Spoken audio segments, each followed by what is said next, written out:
In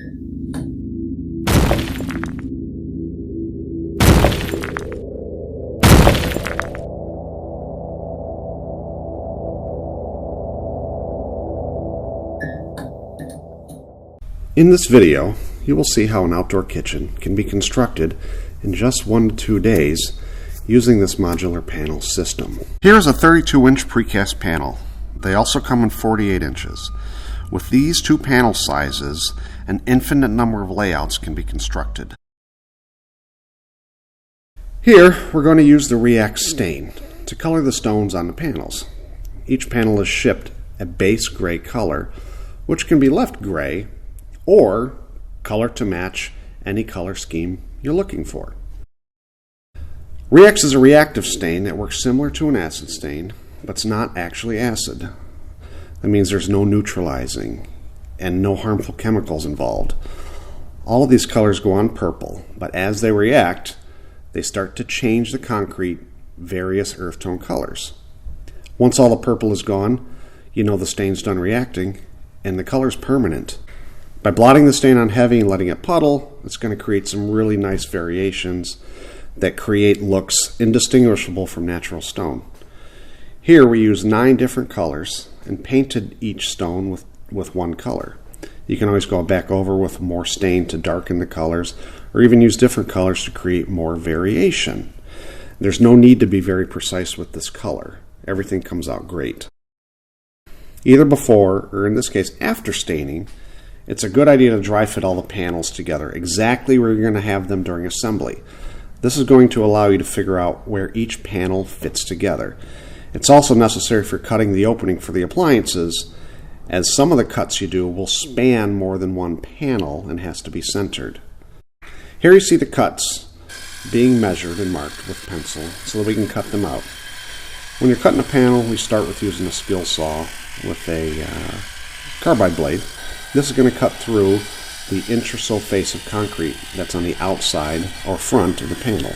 The panel's then flipped over, the same cutouts marked on the foam side. You can quickly cut through this foam with the same skill saw setup that you used on the front.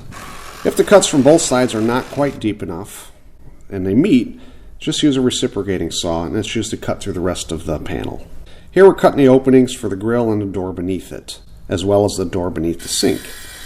These appliances will come with rough opening recommendations in the instructions so that you know what size the cutouts should be.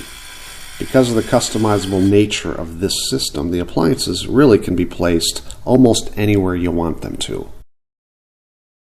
The last step before assembly is to mortar the grout joints.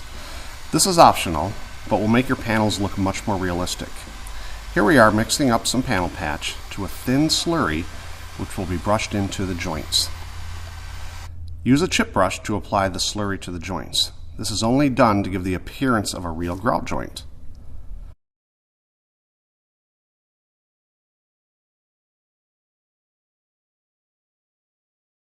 Once the slurry is near dry, wipe off the excess slurry with a damp sponge.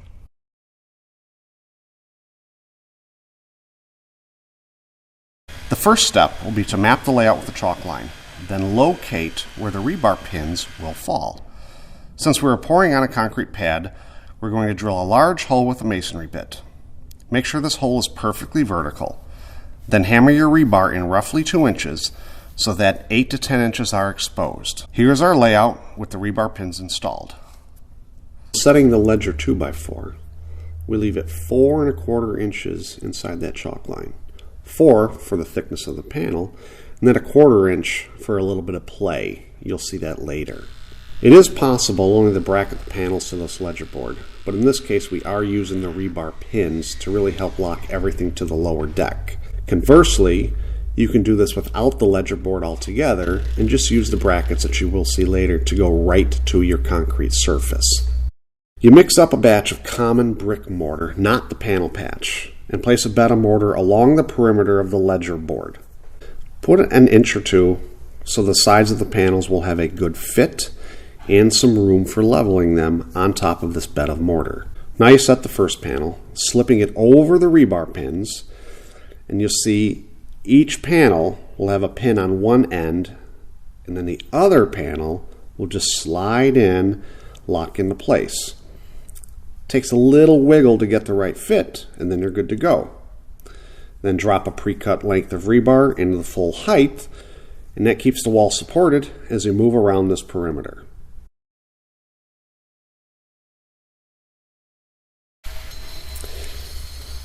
Because these panels are precast and the fits can be tight, you may run into some panel intersections that need a little cleaning as you assemble. Wear proper safety equipment, then a grinder with a diamond blade will do the trick to slightly clean the joint, and they'll fit together a little bit easier.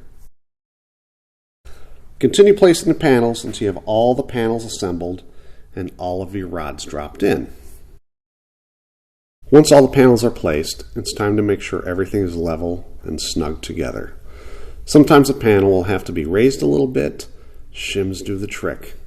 Just wiggle them underneath, tap them into place, and you're good to go. In the end, your top of your panel should be pretty level between each panel. Now we use those supplied L brackets we spoke of earlier to secure the panels to the base. Place it against both edges and screw it into the base with a wood screw, and then into the panel with another screw, so each panel gets 2 brackets to hold it down to the bottom. Begin placing the cross braces between the panels. Spacing is not set, but you're trying to keep about 18 inches between them. These support your countertop, so you really can't have too many. Make sure that any top-mounted appliances such as grills, burners, and sinks will have enough clearance between your supports. The support should really just flank the outside of those fixtures. Once your supports are set, use a small masonry bit to put a pilot hole in line with the hole of the supports. Then insert a mason screw to secure the support to the top of the panel. If you happen to strip the screw, don't worry about it. It's just going to stop that support from sliding, and it'll all be held down by the countertop. In general, the cement board for this top is cut to fit up to the edge of the panels, even a hair long. To prepare for the installation of the raised bar top, however, we measure to leave a gap of 1.5 inches across the full length of the bar, and then 14 inches up the side. This gap that's left is actually going to be where the supports for this raised bar will be installed later down the road. To fasten the cement board, we pre-drill with an 1/8 inch bit, and we're using a 5/8 inch by number 8 panhead screw. If you plan to ever remove or redo the countertop, silicone caulking can also be used.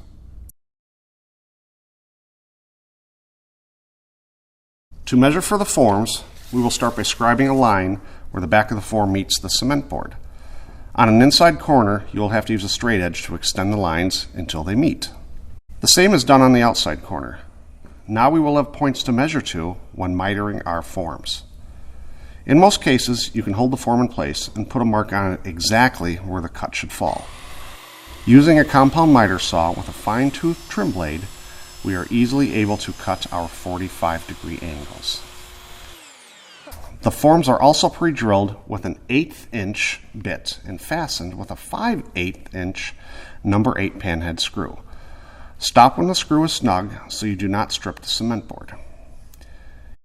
You can now see how the mitered corner should meet the mark that we made. We are using the back wall form to make a flush edge with the notched out cement board in order to leave room for the corbels. Here is a look at a unique situation where a small return piece of the square edge runs into the back wall piece. Basically, we just use tape to seal up the gaps. We are also going to use back wall pieces to block out an opening for our grill. A notch is cut on the bottom to allow the back wall form to meet the front of the square edge. The gap will be sealed with tape from the inside of the opening. Notice how the back wall forms are being screwed on the inside of the opening. This will allow us to remove the forms after the concrete is poured. Here we are going to trace and cut the sink opening. We first measure to make sure it is parallel with the edge. Once it is in the proper place, we will scribe a line. Notice the sink form is already attached, so this gives us a rough opening. A Sawzall or jigsaw can be used to cut out the sink opening. Then we trim it up and the sink fits right into place. screws can be used in the corners next to the sink flange to hold it during the pour.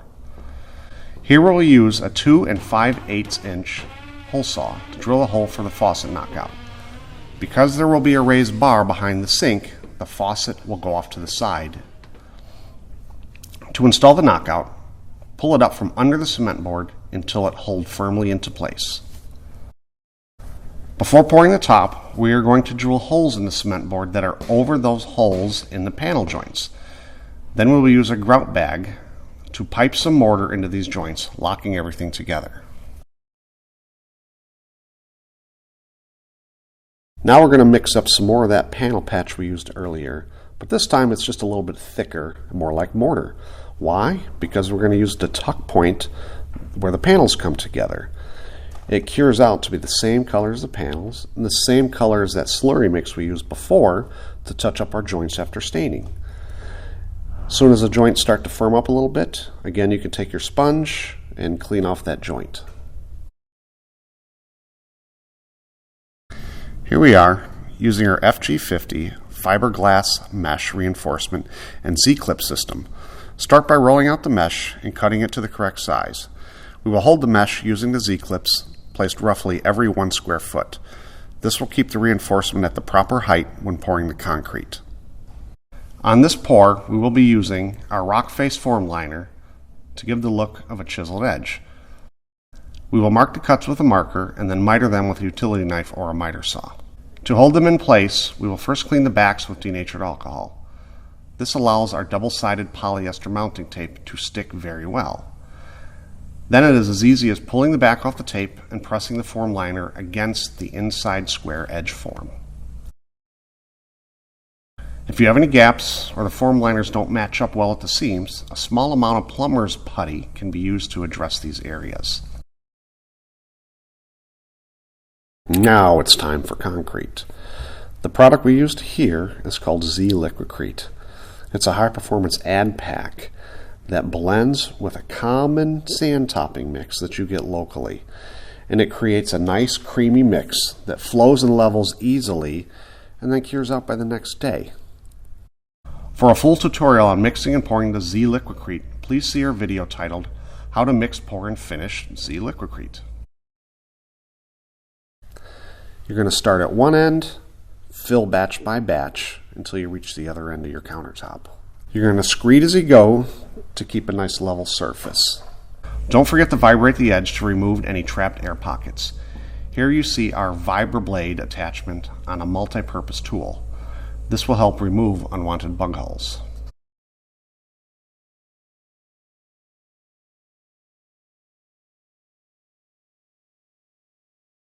Once that top starts to dry out, you're going to use a mag float to work that surface and give you a good creamy layer on top that's going to allow you a great finish.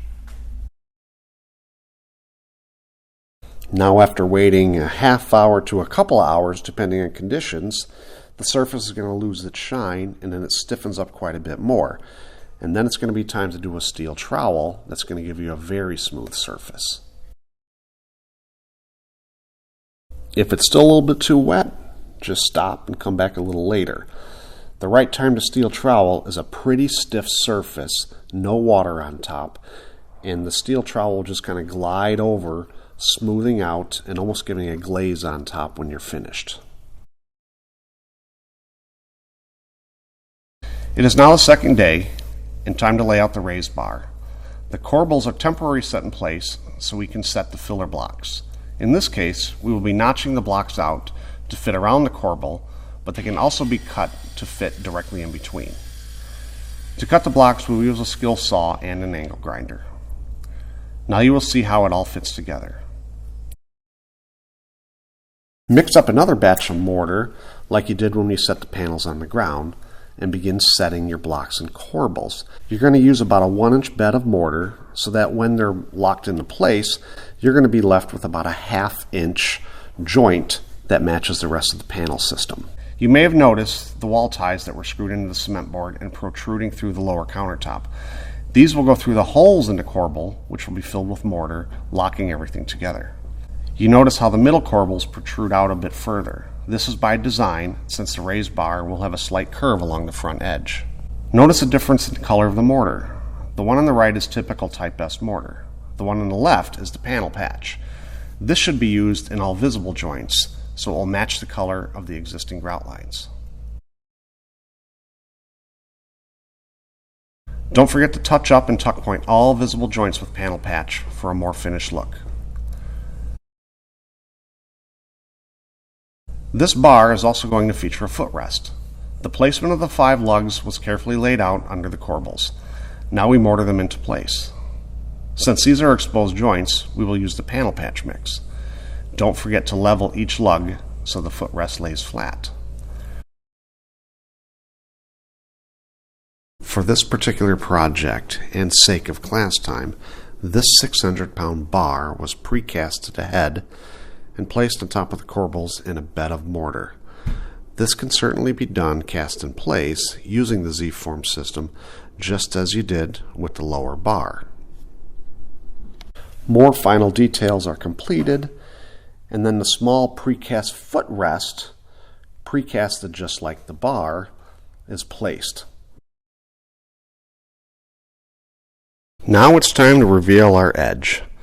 Starting at a corner, simply bend them out gently until you have a little wiggle room. Then continue to bend them down past the halfway point until they eventually snap off, revealing that perfect concrete edge. Here we are using a gem pad to touch up the corner so there are no sharp edges that can chip. You can still see how fresh the concrete is by the dark color. This indicates a lot of moisture is still present. This makes the sanding easy, but means we still have to wait a few days until we can stain and seal. The cement board is now cut out for the appliances. Appliances are dry fitted. Some trimming of the opening is very common, and just use your concrete blade a little at a time till your appliances fit in nice and smooth. Doors and trim are attached and screwed into the panels depending on your setup. Plumbing for the faucet is connected. The sink plug used allows room for adjusting this faucet.